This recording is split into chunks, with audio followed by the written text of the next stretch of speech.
Bonjour à tous, je suis très heureux de vous retrouver pour une nouvelle vidéo. Avant ça, s'il vous plaît, on continue, on like, on partage et surtout on s'abonne.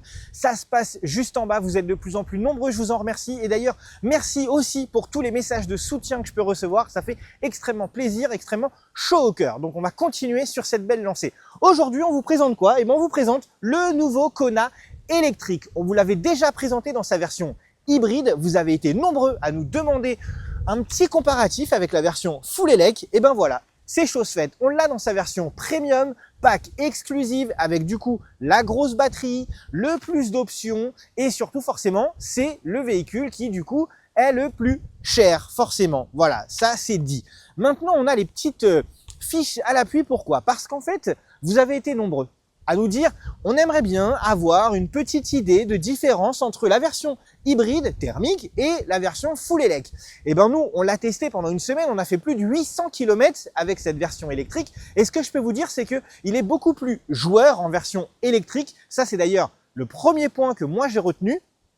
Mais surtout, l'autonomie annoncée par Hyundai, c'est vraiment l'autonomie que l'on peut faire. Donc ça, c'est une excellente nouvelle, une excellente chose. Petit point également à prendre en compte, à mon sens, on le sait, les véhicules électriques, en général, beaucoup de gens disent « oui, c'est quand même beaucoup plus cher que l'équivalence en thermique ». Et bien là, on a les petites fiches, on a les tarifs et on va pouvoir comparer entre l'équivalence thermique hybride et l'équivalence électrique. Voilà, comme ça au moins, vous aurez vraiment toutes les clés en main pour vous décider entre un Kona full élec et un Kona hybride. Là où effectivement il y a une vraie différence, c'est sur la version thermique de base, puisque la version 1 litre essence 100 chevaux, on est à 28 100 €. Là où effectivement sur la version électrique, l'entrée de gamme, on sera à 36 850 €. Donc là oui, on a un vrai delta. En revanche, si on prend la version hybride, 129 chevaux, là on est à 34 350 €. Ce qui fait qu'il n'y a pas une si grosse différence que ça entre la version hybride et la version full élec. Mais là où la différence est la plus notable, là où en fait les deux versions se rapprochent le plus, c'est sur la version la plus haut de gamme. Puisque, eh ben, tout simplement, la version hybride N-Line exécutive, hors pack option, on est à 40 850 €. Là où, eh ben, la version premium, petite batterie, sera à 39 850 € et la version avec la grosse batterie sera à 43 250 €. Donc vous voyez que finalement entre la version hybride et la version full élec, si on prend la petite batterie, bah forcément on sera moins cher. Si on prend la grosse batterie, il n'y a pas une si grande différence que ça. Et ça pour le coup, c'est la force de Hyundai. Pourquoi? Parce que finalement le Kona, qu'il soit essence, hybride ou électrique, c'est la même plateforme. Mais aujourd'hui, on va se concentrer sur cette version, la version full élec. Nous, on l'a avec la plus grosse batterie, à savoir la batterie 65 kWh. Vous avez une version disponible avec une petite batterie 48 kWh.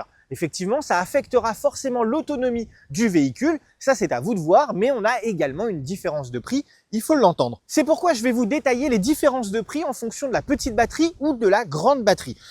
En version entrée de gamme, intuitive, on est à 36 850 € pour la petite batterie, 40 250 € pour la grande batterie.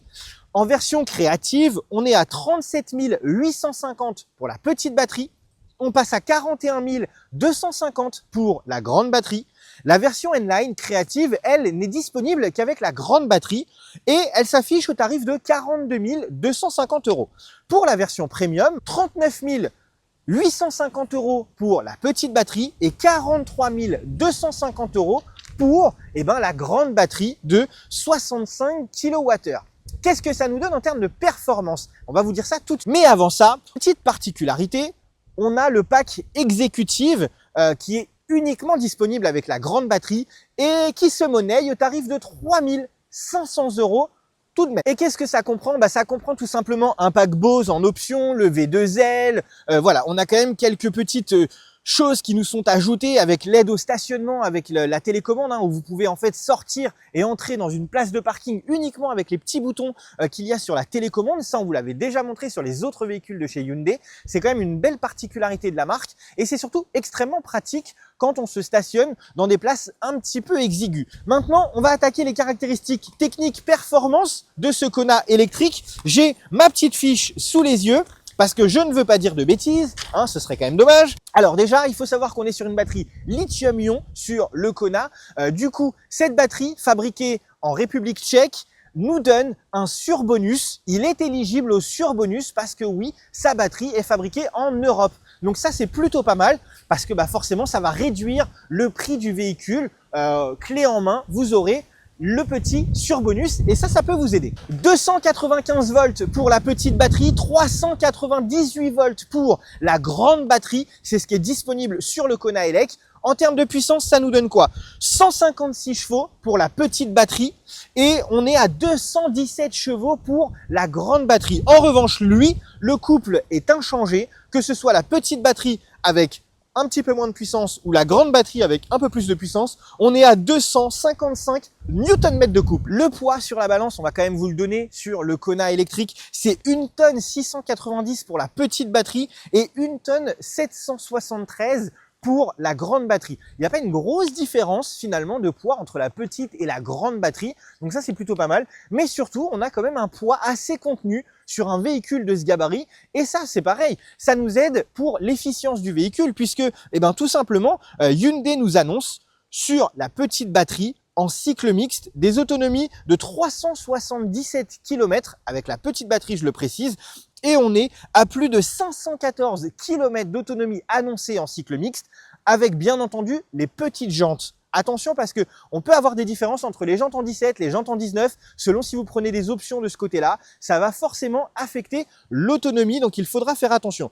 Au niveau de la consommation annoncée, 14,6 kWh au 100 km pour la petite batterie, et on est autour de un peu plus de 14 jusqu'à 16 voire 17 kWh au 100 km pour la grande batterie en fonction de si vous prenez les grandes jantes, les petites jantes, etc. Ça, ce sera à vous de voir et à vous de faire attention de ce côté-là. Puisqu'on est à l'arrière, j'en profite.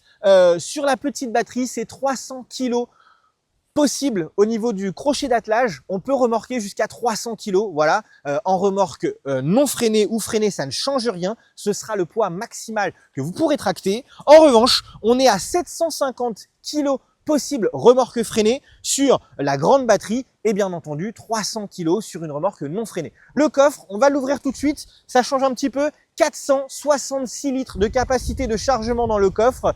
Voilà, c'est ce que nous propose le Kona en version électrique. On a un double fond avec des rangements, forcément, le kit V2L, le câble de charge domestique qui est ici, voilà, que vous pouvez voir. Le petit appareil pour le V2L qui est là. Hop, je vais vous le montrer parce qu'il est quand même très sympa.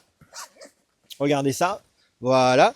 On a ça ici, hop, avec le petit... Tac, voilà, et là vous avez du 220 ici, donc ça c'est quand même très pratique hein, quand vous allez camper ou si vous avez besoin d'avoir de l'électricité en dehors du véhicule. Mais petite particularité, on va vous le montrer, à l'intérieur du Kona, il y a également la possibilité d'avoir du 220 et ça on va vous le montrer juste après. Mais puisqu'on est sur les capacités de chargement, on va vous montrer parce qu'à l'avant du Kona, on a un frunk. Allez, je vous le montre. Et le frunk du Kona, c'est tout simplement 27 litres de capacité, on va vous le montrer. C'est très pratique.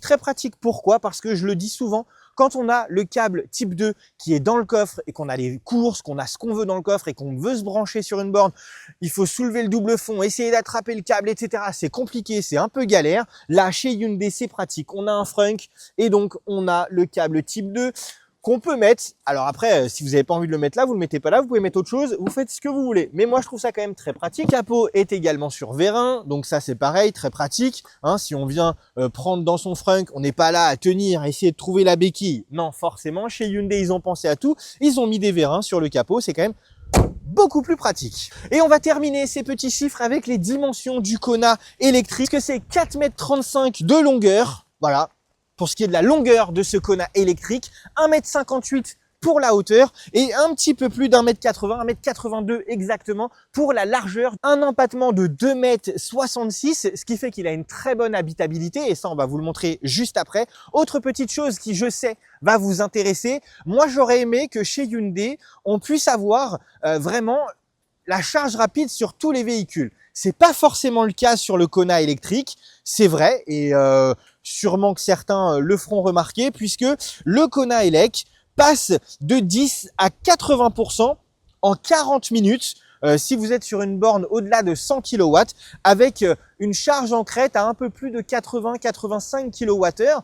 Donc c'est vrai qu'on aurait aimé quand même quelque chose d'un tout petit peu plus puissant pour réduire le temps de charge. En tout cas, moi j'avoue que j'aurais aimé. J'aurais préféré qu'il ait un peu moins d'autonomie, mais qu'on ait un temps de charge réduit aux alentours des 20 minutes, comme ça peut être le cas sur d'autres véhicules de chez Hyundai.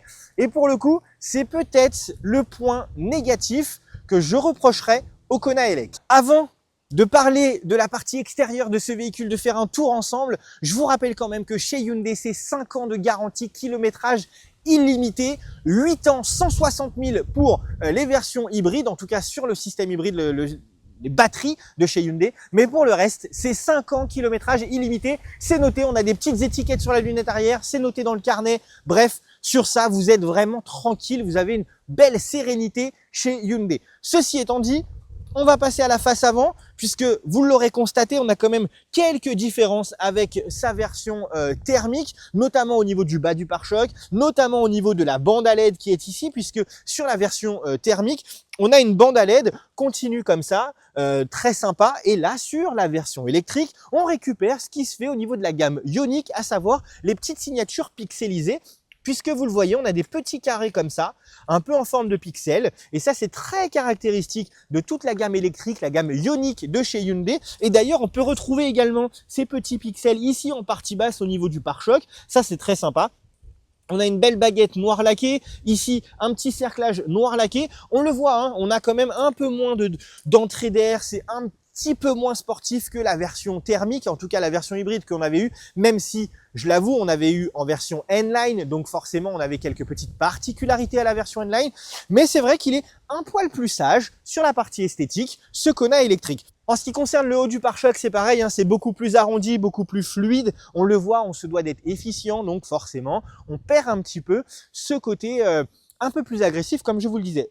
Ici, ça ne vous aura pas échappé, on a la petite trappe de charge, quelques petites différences entre la version électrique et la version thermique, mais c'est pas non plus extraordinaire. Et ça, moi j'aime bien, il conserve son ADN en même temps. On est sur du multiplateforme. Donc on conserve les optiques de phare ici, on conserve ces belles arches de roue. Hein. Alors oui, nous sur la version haut de gamme, forcément pas de plastique dur, pas de plastique brut. On a une belle finition ici en bas des portes noir laqué, les coques de rétro également, c'est très sympa. En revanche, ici par contre, on est sur quelque chose de mat, alors c'est plutôt sympa, mais je ne sais pas si dans le temps, ce sera aussi bien vieillissant. Petite baguette chromée sur le haut des portières qui vient se terminer à l'arrière avec ce petit bandeau sur le béquet. Le troisième feu stop, très petit le troisième feu stop.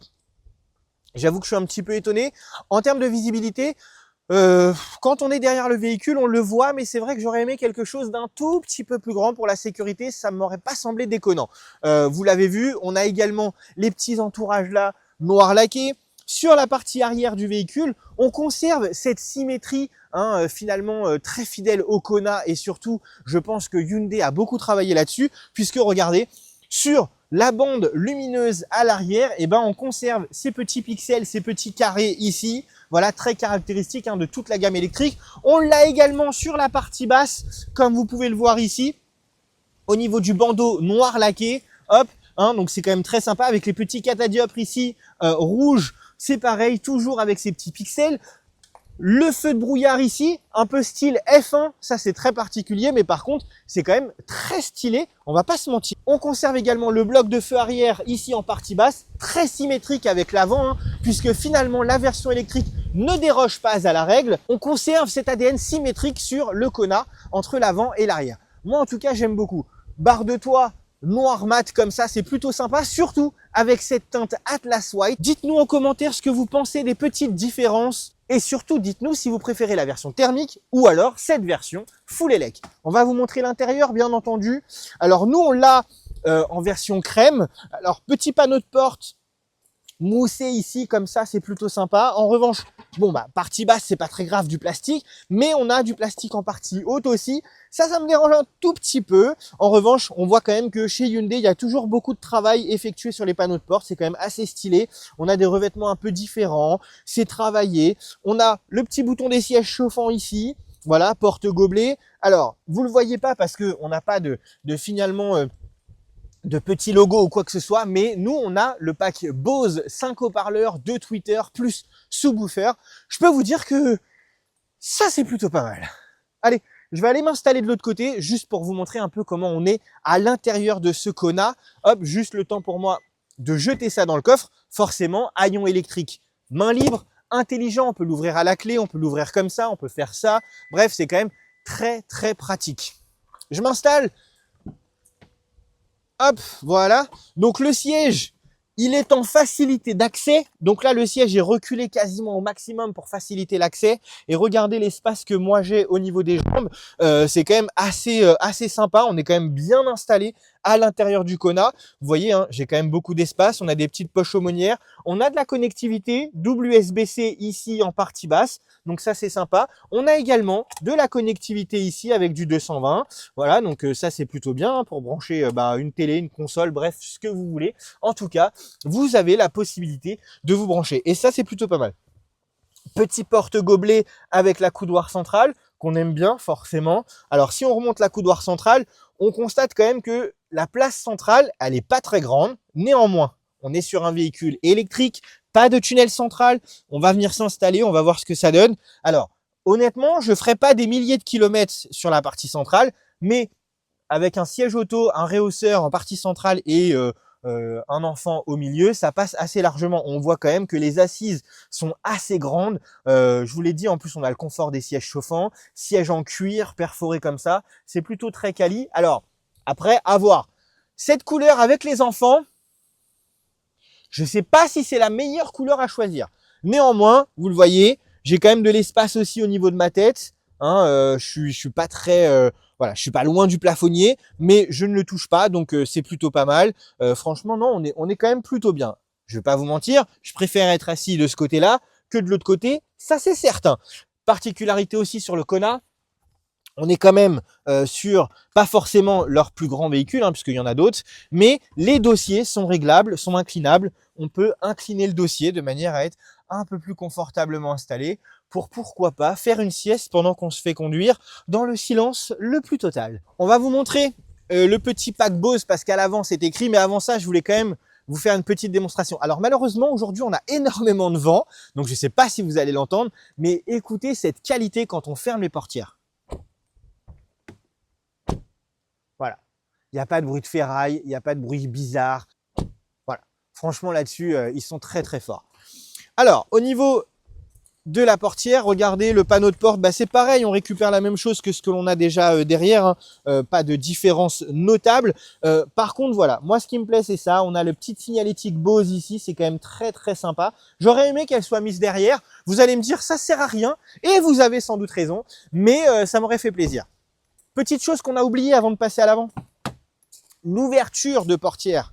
Voilà, on a quand même une très belle ouverture de portière, hein. Voilà, vous l'avez vu, c'est quand même très sympa pour venir installer les enfants. On a suffisamment d'espace, suffisamment de place. J'aurais aimé que, mais je chipote toujours, j'aurais aimé avoir peut-être 5 degrés de plus. Voilà, ça m'aurait bien arrangé. Mais néanmoins, comme on a un véhicule qui n'est pas forcément coupé, on a finalement suffisamment d'accès pour venir installer un enfant derrière. Et ça, c'est plutôt pas mal. Je vous propose que l'on passe à l'avant. Je vais venir m'installer côté conducteur. J'ouvre la portière pour mon assistant parce qu'il tient la caméra, donc il peut pas tout faire apparemment. Voilà, il faudrait que je prenne un assistant femme qui du coup pourrait tout faire, puisqu'apparemment les femmes peuvent faire plusieurs choses à la fois. Mais visiblement, mon assistant, lui, ne peut pas faire plusieurs choses à la fois. Donc il faut que je fasse tout le travail. Bref, c'est toujours comme ça de toute façon.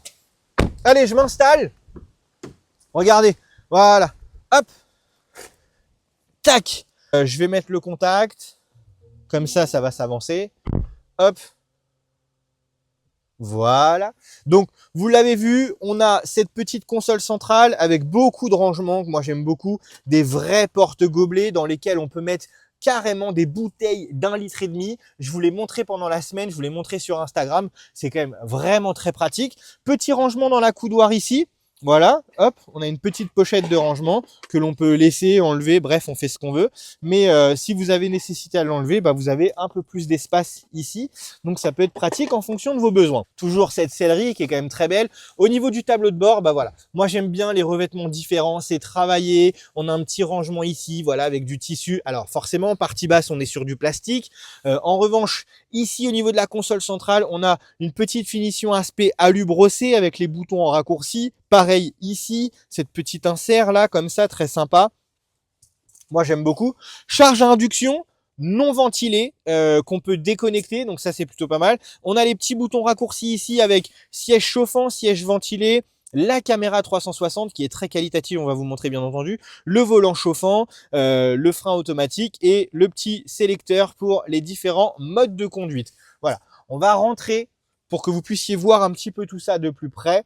Et puis qu'on puisse un peu vous détailler tout ça. Donc, on récupère un beau petit volant en cuir assez fin, je suis assez surpris. Alors, cette petite signalétique qu'on avait déjà vue sur d'autres véhicules de chez Hyundai, notamment sur le Inster, avec les petits carrés comme ça. D'ailleurs, on les retrouve également au niveau des dossiers de siège, sauf que sur le Inster, en fait, ils sont éclairés. Et ça, c'était plutôt sympa, j'avais beaucoup aimé, en fonction de comment vous roulez, des différents modes de conduite, quand vous mettez en charge, etc., bah, ça s'allumait, c'était plutôt sympa. C'est pas le cas là sur le Kona Elec. C'est un petit peu dommage. Moi, j'aurais bien aimé que ça soit disponible. Mais bon, vous allez me dire, ça sert encore à rien, mais c'est toujours très sympa. Alors, sur la partie droite, on récupère la gestion des médias et sur la partie gauche, on récupère tout ce qui est gestion d'aide à la conduite. Voilà, avec l'alerte de franchissement de ligne, l'aide au maintien dans la voie, le régulateur adaptatif. Bref, tout ce dont vous avez de disponible sur le Kona se trouve ici. La petite caméra d'alerte de vigilance qui est ici, qui trône là au-dessus du volant. Je peux vous dire que elle ne va pas vous lâcher du regard. Hein, dès que vous avez la main un peu comme ça, que vous gâchez la caméra, vous allez avoir des alertes comme quoi que la caméra n'est pas disponible. Je peux vous dire que si vous quittez un peu trop la route des yeux, elle va vous alerter. Bref, elle est assez sensible, mais très efficace. En revanche, si vous voulez désactiver les alertes, c'est très facile également. On a une petite manipulation à faire qu'on va vous montrer ici. Paramètres, voilà, véhicule. Là, vous allez assistance du conducteur. Et ici, vous avez toutes les assistances disponibles. Donc, vous avez juste à cliquer sur alerte de baisse d'attention et vous pouvez directement supprimer les petites alertes, les petits bruits qui sont parfois désagréables. Pareil au niveau de la limitation de vitesse. Il ne s'agit pas de ne pas avoir de limitation de vitesse, mais juste l'alerte visuelle avec le logo qui clignote, ça peut suffire. Donc, on peut mettre juste l'information de limitation et vous avez juste en fait le petit logo qui va clignoter, qui va s'afficher, mais pas forcément de bip qui peuvent être un peu désagréables. Vous avez même l'assistant de limitation de vitesse. Sur le Kona Elec, on a la nouvelle interface avec la double dalle, donc un bel écran central, un beau combiné d'instruments. Sans faire exprès, j'ai activé le clignotant et vous avez vu, on a la caméra des angles morts qui se met de part et d'autre. Donc forcément à droite ici et à gauche forcément de l'autre côté. Voilà. Ça, c'est plutôt sympa aussi, très pratique. Mais on a la caméra 360 en raccourci avec le petit bouton caméra qui va s'afficher sur l'écran central. Donc, on a une vue 3D hein, que l'on peut ajuster comme ça assez facilement. Là, c'est la caméra quand vous circulez tout simplement, hein, quand vous êtes en train de faire une manœuvre. Voilà, si vous tournez le volant, vous avez les lignes, etc. Mais vous avez la possibilité de switcher et de choisir en fait vos caméras. Donc là, on a la caméra des angles morts. On a une caméra complète arrière. Voilà, hop, on revient, tac, une caméra panoramique comme ça. Voilà, une caméra vue du dessus. Vous avez forcément la même chose vers l'avant. Voilà, hop, regardez ça. Voilà, c'est extrêmement complet et surtout chez Hyundai, ça c'est quelque chose que moi j'ai toujours beaucoup aimé. Je trouve que la caméra est quand même très très qualitative. Pour le coup, ça c'est vraiment un très gros point fort de la marque avec les petits réglages qui vont bien.